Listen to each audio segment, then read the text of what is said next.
Saudi আরব প্রতিনিধি হানিস সরকার উজ্জ্বল, কাতার প্রতিনিধি GM আকাশ এবং দুবাই প্রতিনিধি এসএম সাফায়েতের পাঠানো তথ্যচিত্রে প্রবাসের সংবাদ জানাচ্ছেন সামিউল শিহাব। সৌদি আরবে মক্কা প্রাদেশিক বিএনপি ও যুব দলের আয়োজনে সাবেক প্রধানমন্ত্রী বেগম খালেদা জিয়ার স্মরণে দোয়া ও আলোচনা সভা অনুষ্ঠিত হয়েছে।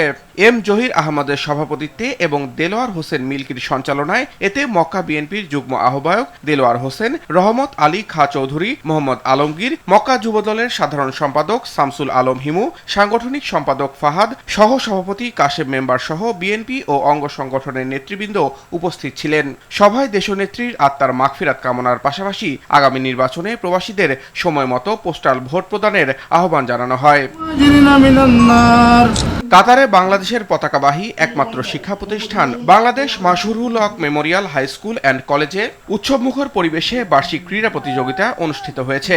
প্রধান অতিথি হিসেবে উপস্থিত থেকে অনুষ্ঠানের উদ্বোধন করেন কাতারে নিযুক্ত বাংলাদেশের রাষ্ট্রদূত মোহাম্মদ হযরত আলী খান। এ সময় তার সাথে ছিলেন ভারপ্রাপ্ত অধ্যক্ষ এটিএম আসাদুজ্জামান, সাবেক ভারপ্রাপ্ত অধ্যক্ষ একেএম আমিনুল হক, দূতাবাসের মিশন উপপ্রধান মোহাম্মদ অলিউর রহমান, প্রতিরক্ষা উপদেষ্টা ব্রিগেডিয়ার জেনারেল সর্দার ইশতিয়াক আহমেদ, গভর্নিং বোর্ডের সদস্য শামসুল আলম এবং পিটিএ সদস্য হুমায়ুন আহমেদ সহ অনেকে।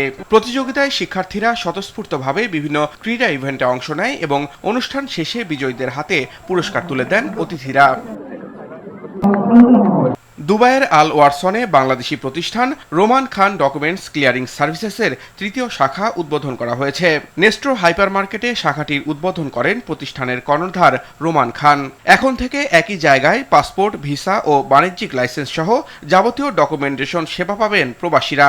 এই প্রথম ওই এলাকায় কোনো বাংলাদেশি প্রতিষ্ঠান চালু হয়। দীর্ঘদিনের প্রত্যাশা পূরণ হলো স্থানীয় প্রবাসীদের। সামিউল শিহাব, RTV।